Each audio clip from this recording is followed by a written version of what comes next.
श्री शिवाय नमस्तुभयम। दोस्तों, जैसा कि आप सभी लोग जानते हैं कि 19 मई 2026 यानी मंगलवार को पड़ रही है पुरुषोत्तम मास की ज्येष्ठ शुक्ल पक्ष वरद चतुर्थी व्रत। और दोस्तों, यह वह तिथि है जो पुरुषोत्तम मास में पड़ने वाली सबसे बड़ी तिथि है, क्योंकि यह मंगलवार के दिन पड़ रही है और इसका बहुत ही बड़ा और विशेष महत्व होता है। पूज्य गुरु जी ने कहा है कि अगर कभी भी मौका लग जाए और पुरुषोत्तम मास की चतुर्थी तिथि मंगलवार को पड़ जाए तो आप लोगों को एक छुटकी काला तिल वाला उपाय तो अवश्य ही करना चाहिए। इन दोनों का संयोग बहुत ही कम आता है। इसी के साथ में गुरु जी ने अपनी शिव पुराण कथा में बताया है कि इस दिन आपको एक छुटकी काला तिल वाला उपाय तो आपको अवश्य ही करना चाहिए, क्योंकि ऐसा दिन पूरे साल में सिर्फ एक ही बार आता है। और दोस्तों, आप सभी लोग जानते हो कि मंगलवार चतुर्थी तिथि का अगर सबसे बड़ा कोई उपाय है तो वह एक छुटकी काला तिल वाला उपाय है। तो दोस्तों, मंगलवार चतुर्थी तिथि के दिन आप लोगों को इस एक छुटकी काला तिल वाला उपाय को जरूर करना है। बहुत सारे लोग होंगे जिन लोगों ने इस उपाय को ना किया हो, मतलब पूरा साल निकल गया, उन्होंने किसी भी दिन इस छुटकी काला तिल वाला उपाय को ना किया हो। पर दोस्तों, आपके पास एक आखिरी मौका बचा हुआ है, जो कि 19 मई मंगलवार चतुर्थी तिथि के दिन है। इस दिन आप लोगों को इस वाले उपाय को जरूर कर लेना है। भले ही आपने पूरे महीने भर इस उपाय को ना किया हो, पर अगर आपने इस महीने के मंगलवार चतुर्थी तिथि के दिन अगर इस वाले उपाय को कर लिया तो आपको इस उपाय को करने का वह फल मिलेगा जिसकी आपने कभी कल्पना भी नहीं करी होगी। इसीलिए आप लोग इस वाले उपाय को एक बार जरूर कर लेना है, ताकि आप लोगों के हाथ से यह मौका ना जा सके और आपको इस उपाय को करने का फल मिल सके। दोस्तों, यह उपाय पंडित जी ने अपनी अभी की ही श्री शिव महापुराण की कथा में बताया है। उपाय को आज हम आपको बहुत अच्छे से समझाने वाले हैं। इस वीडियो को देखने के बाद इस उपाय को समझने के लिए आपको कोई और वीडियो को देखने की जरूरत नहीं पड़ेगी। तो चलिए दोस्तों, उपाय को शुरू करते हैं। देखिए, यह इस पुरुषोत्तम मास के मंगलवार चतुर्थी तिथि के दिन यह इतना खास होता है, इतना महत्वपूर्ण होता है। देखा गया कभी कभी बड़े बड़े पूजा पाठ अनुष्ठान से जो मनोकामना पूर्ण नहीं होते, वह पुरुषोत्तम मास की मंगलवार चतुर्थी तिथि के दिन एक छोटे से उपाय करने से ही आपकी मनोकामना पूर्ण होए। और बहुत सारे लोगों ने इस उपाय को किया भी है और उनको इस उपाय को करने का फल भी जरूर मिला है। अगर आप लोग भी इस उपाय को करना चाहते हैं तो आप इस उपाय को पहले अच्छे से समझ लेना, सुन लेना, उसके बाद करना।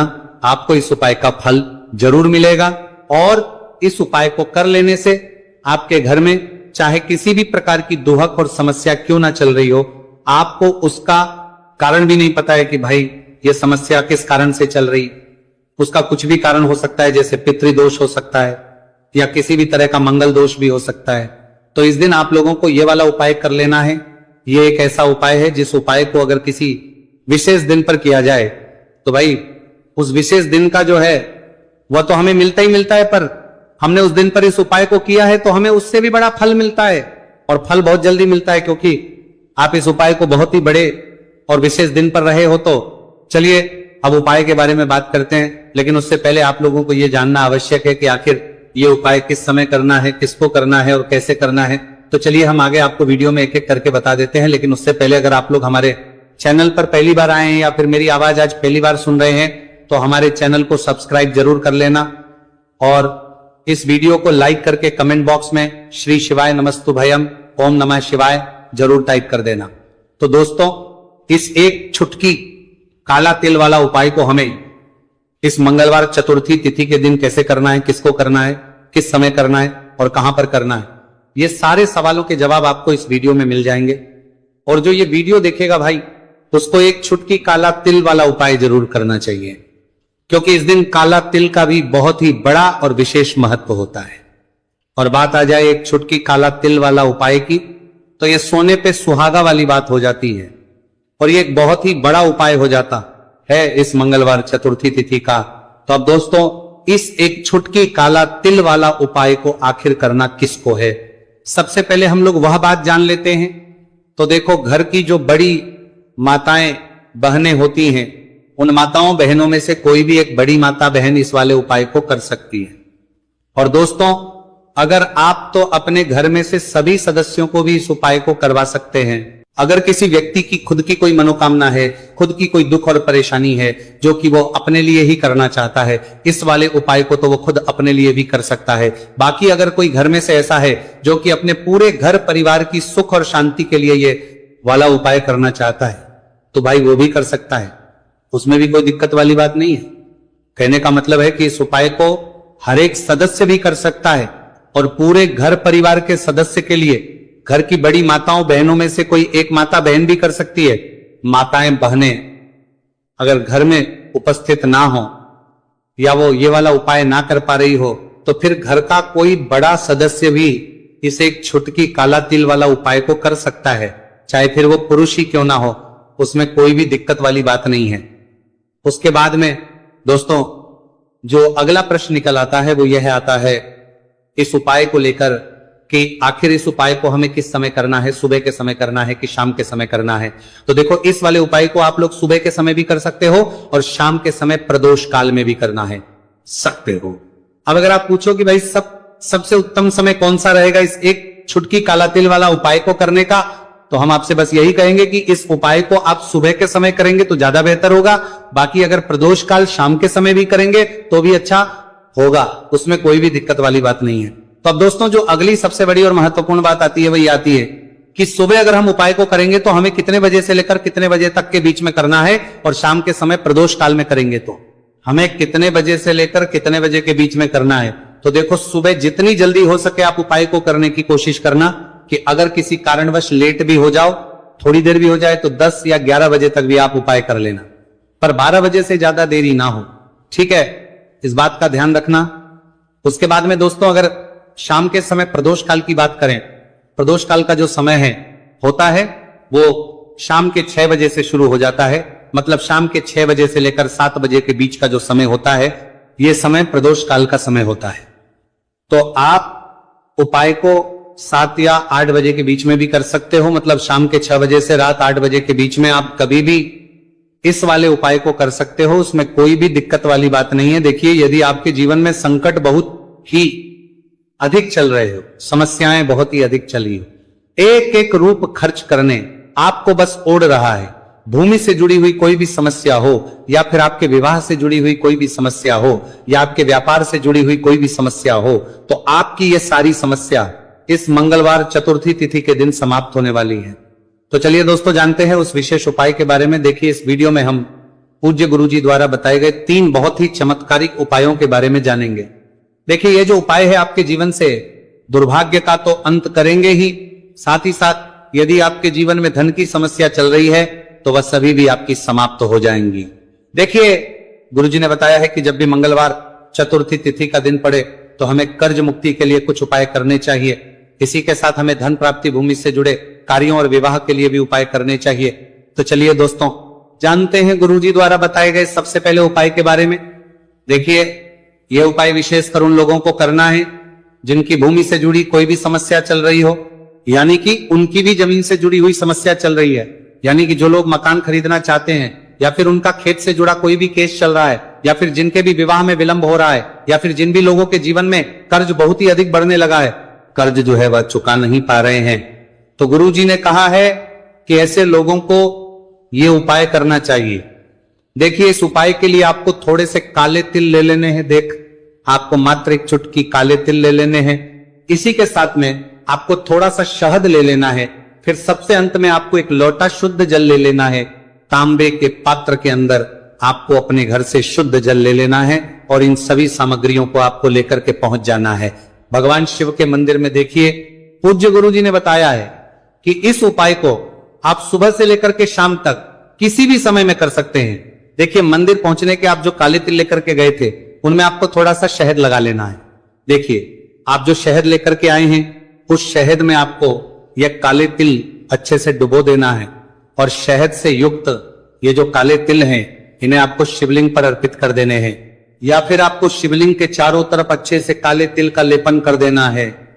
पूज्य गुरुजी ने बताया है कि लेपन करते समय यदि आपके जीवन में कर्ज से जुड़ी समस्याएं चल रही हैं, लेपन करते समय आपको आर्यन मुक्तेश्वर महादेव का स्मरण करना है, या फिर आपके जीवन में विवाह से संबंधित या फिर जमीन से संबंधित कोई भी समस्या चल रही है तो फिर आपको मंगलेश्वर महादेव का स्मरण करना है। इसके बाद जो आप जल लेकर के आए हैं उसे आपको धीरे धीरे शिवलिंग पर अर्पित कर देना है तथा आपको लगातार शिव महापुराण के मूल मंत्र श्री शिवाय नमस्तु भयम इस मंत्र का जाप करते रहना है।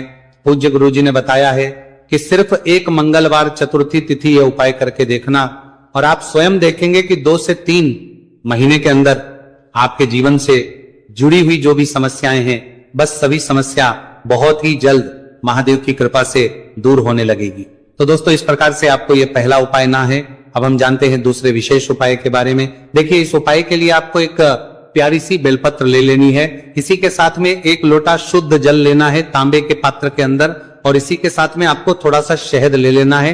देखिए मंगलवार का दिन है और मंगलवार चतुर्थी तिथि के दिन यदि हम शहद का उपाय करते हैं तो इससे महादेव हमसे बहुत ही अधिक प्रसन्न होकर के हमारी मनोकामना को परिपूर्ण करते हैं। देखिए दोस्तों यदि आपको बेलपत्र नहीं मिल पाती है तो आप भगवान शिव के शिवलिंग पर जो बेलपत्र छड़ी हुई होती है उसे शुद्ध जल से धो करके उसका उपयोग कर सकते हैं। तो इन सभी सामग्रियों को आपको भगवान शिव के मंदिर में लेकर के पहुंच जाना है।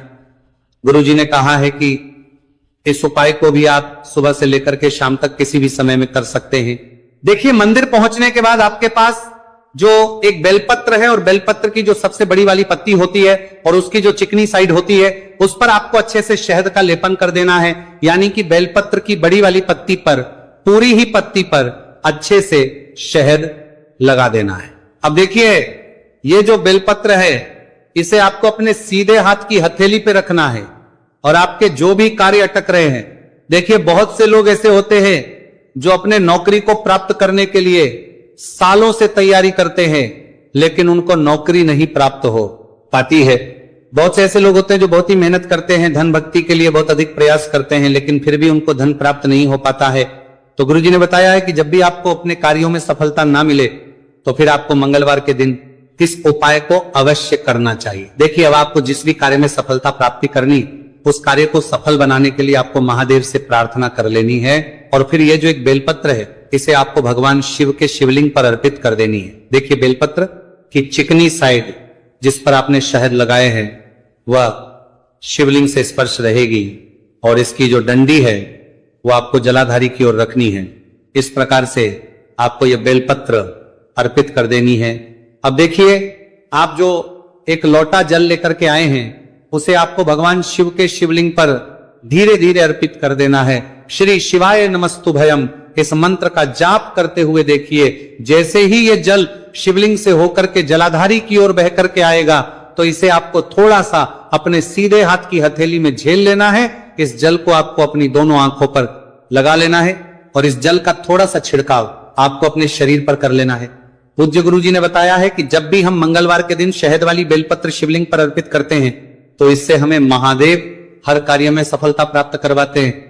यदि हमें अपनी मेहनत करने के बावजूद भी पर्याप्त मात्रा में सफलता नहीं मिल पा रही है तो गुरुजी ने कहा है कि आपको मंगलवार चतुर्थी तिथि के दिन यह चमत्कारिक उपाय अवश्य ही कर लेना है। अब दोस्तों हम जान लेते हैं गुरुजी द्वारा बताए गए तीसरे विशेष उपाय के बारे में। देखिए इस उपाय के लिए भी आपको मात्र 1 लोटा शुद्ध जल ले लेना है तांबे के पात्र के अंदर। फिर इसी के साथ में आपको एक प्यारी सी बेलपत्र ले लेनी है। बेलपत्र आपको ध्यान रखना है कि कैसे भी कटी हुई खंडित नहीं होनी चाहिए। अब देखिए मात्र 2 सामग्री लेकर के आपको भगवान शिव के मंदिर में पहुंच जाना है। पूज्य गुरुजी ने बताया है कि यह उपाय विशेषकर उन लोगों को करना है जिनकी कोई भी विशेष मनोकामनाएं जो कई दिनों से परिपूर्ण नहीं हो पा रही है, चाहे वह विवाह से संबंधित हो, नौकरी से संबंधित हो, व्यापार से संबंधित हो, चाहे किसी भी प्रकार की मनोकामना है जो परिपूर्ण नहीं हो पा रही है तो उसके लिए आपको यह उपाय करना है। देखिए इस उपाय को भी आप सुबह से कि शाम तक किसी भी समय में कर सकते हैं। देखिए मंदिर पहुंचने के बाद सबसे पहले तो आप बेलपत्र लेकर के आए हैं उसे आपको अपने सीधे हाथ की हथेली पर रखना है और आपको महादेव से प्रार्थना करनी है कि हे मेरे महादेव, मेरी ये जो मनोकामनाएं बहुत दिनों से अधूरी है, मैंने कई प्रकार के उपाय कर लिए हैं, कई प्रकार के व्रत कर लिए हैं लेकिन अभी तक मेरी मनोकामना परिपूर्ण नहीं हो पाई है, तो उस मनोकामना को परिपूर्ण करने के लिए प्रार्थना करनी है और यह एक बेलपत्र आपको शिवलिंग पर अर्पित कर देनी है। देखिए बेलपत्र की जो चिकनी साइड है वह शिवलिंग से स्पर्श रहेगी और इसकी जो है वो आपको जलाधारी की ओर रखनी है। इस प्रकार से आपको यह बेलपत्र अर्पित कर देनी है। इसी प्रकार से आपको यह बेलपत्र अर्पित करनी है।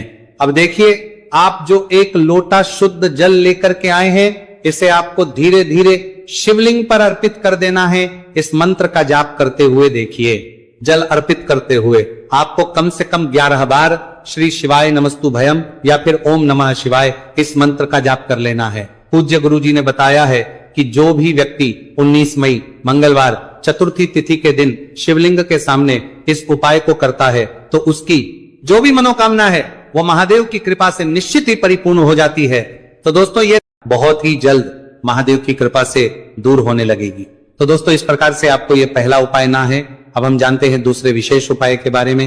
देखिए इस उपाय के लिए आपको एक प्यारी सी बेलपत्र ले लेनी है। इसी के साथ में एक लोटा शुद्ध जल लेना है तांबे के पात्र के अंदर, और इसी के साथ में आपको थोड़ा सा शहद ले लेना है। देखिए मंगलवार का दिन है और मंगलवार चतुर्थी तिथि के दिन यदि हम शहद का उपाय करते हैं तो इससे महादेव हमसे बहुत ही अधिक प्रसन्न होकर के हमारी मनोकामना को परिपूर्ण करते हैं। देखिए दोस्तों, यदि आपको बेलपत्र नहीं मिल पाती है तो आप भगवान शिव के शिवलिंग पर जो बेलपत्र छड़ी हुई होती है उसे शुद्ध जल से धो करके उसका उपयोग कर सकते हैं। तो इन सभी सामग्रियों को आपको भगवान शिव के मंदिर में लेकर के पहुंच जाना है। गुरुजी ने कहा है कि इस उपाय को भी आप सुबह से लेकर के शाम तक किसी भी समय में कर सकते हैं। देखिए मंदिर पहुंचने के बाद आपके पास जो एक बेलपत्र है और बेलपत्र की जो सबसे बड़ी वाली पत्ती होती है और उसकी जो चिकनी साइड होती है उस पर आपको अच्छे से शहद का लेपन कर देना है। यानी कि बेलपत्र की बड़ी वाली पत्ती पर, पूरी ही पत्ती पर अच्छे से शहद लगा देना है। अब देखिए ये जो बेलपत्र है इसे आपको अपने सीधे हाथ की हथेली पे रखना है और आपके जो भी कार्य अटक रहे हैं। देखिए बहुत से लोग ऐसे होते हैं जो अपने नौकरी को प्राप्त करने के लिए सालों से तैयारी करते हैं लेकिन उनको नौकरी नहीं प्राप्त हो पाती है। बहुत से ऐसे लोग होते हैं जो बहुत ही मेहनत करते हैं, धन भक्ति के लिए बहुत अधिक प्रयास करते हैं लेकिन फिर भी उनको धन प्राप्त नहीं हो पाता है। तो गुरुजी ने बताया है कि जब भी आपको अपने कार्यों में सफलता ना मिले तो फिर आपको मंगलवार के दिन इस उपाय को अवश्य करना चाहिए। देखिए अब आपको जिस भी कार्य में सफलता प्राप्ति करनी, उस कार्य को सफल बनाने के लिए आपको महादेव से प्रार्थना कर लेनी है और फिर ये जो एक बेलपत्र है इसे आपको भगवान शिव के शिवलिंग पर अर्पित कर देनी है। देखिए बेलपत्र की चिकनी साइड जिस पर आपने शहद लगाए हैं वह शिवलिंग से स्पर्श रहेगी और इसकी जो डंडी है वो आपको जलाधारी की ओर रखनी है। इस प्रकार से आपको यह बेलपत्र अर्पित कर देनी है। अब देखिए आप जो एक लोटा जल लेकर के आए हैं उसे आपको भगवान शिव के शिवलिंग पर धीरे धीरे अर्पित कर देना है। श्री शिवाय नमस्तु भयम इस मंत्र का जाप करते हुए देखिए जैसे ही ये जल शिवलिंग से होकर के जलाधारी की ओर बह करके आएगा तो इसे आपको थोड़ा सा अपने सीधे हाथ की हथेली में झेल लेना है।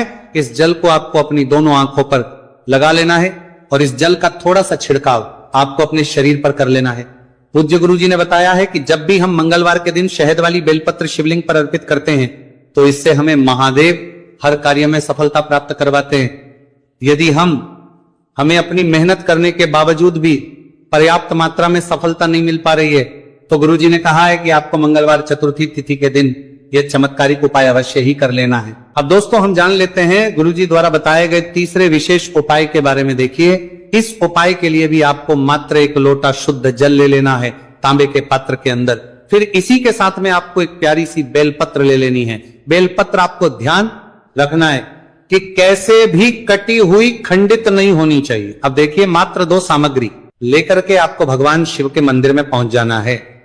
पूज्य गुरुजी ने बताया है कि यह उपाय विशेषकर उन लोगों को करना है जिनकी कोई भी विशेष मनोकामनाएं जो कई दिनों से परिपूर्ण नहीं हो पा रही है, चाहे वह विवाह से संबंधित हो, नौकरी से संबंधित हो, व्यापार से संबंधित हो, चाहे किसी भी प्रकार की मनोकामना है जो परिपूर्ण नहीं हो पा रही है तो उसके लिए आपको यह उपाय करना है। देखिए इस उपाय को भी आप सुबह से कि शाम तक किसी भी समय में कर सकते हैं। देखिए मंदिर पहुंचने के बाद सबसे पहले तो आप बेलपत्र लेकर के आए हैं, उसे आपको अपने सीधे हाथ की हथेली पर रखना है और आपको महादेव से प्रार्थना करनी है कि हे मेरे महादेव, मेरी ये जो मनोकामनाएं बहुत दिनों से अधूरी है, मैंने कई प्रकार के उपाय कर लिए हैं, कई प्रकार के व्रत कर लिए हैं लेकिन अभी तक मेरी मनोकामना परिपूर्ण नहीं हो पाई है, तो उस मनोकामना को परिपूर्ण करने के लिए प्रार्थना करनी है और यह एक बेलपत्र आपको शिवलिंग पर अर्पित कर देनी है। देखिए बेलपत्र की जो चिकनी साइड है वह शिवलिंग से स्पर्श रहेगी और इसकी जो है वो आपको जलाधारी की ओर रखनी है।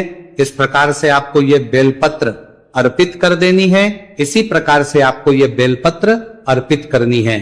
अब देखिए, आप जो एक लोटा शुद्ध जल लेकर के आए हैं, इसे आपको धीरे धीरे शिवलिंग पर अर्पित कर देना है। इस मंत्र का जाप करते हुए देखिए, जल अर्पित करते हुए आपको कम से कम 11 बार श्री शिवाय नमस्तु भयम या फिर ओम नमः शिवाय इस मंत्र का जाप कर लेना है। पूज्य गुरु जी ने बताया है कि जो भी व्यक्ति 19 मई मंगलवार चतुर्थी तिथि के दिन शिवलिंग के सामने इस उपाय को करता है, तो उसकी जो भी मनोकामना है वो महादेव की कृपा से निश्चित ही परिपूर्ण हो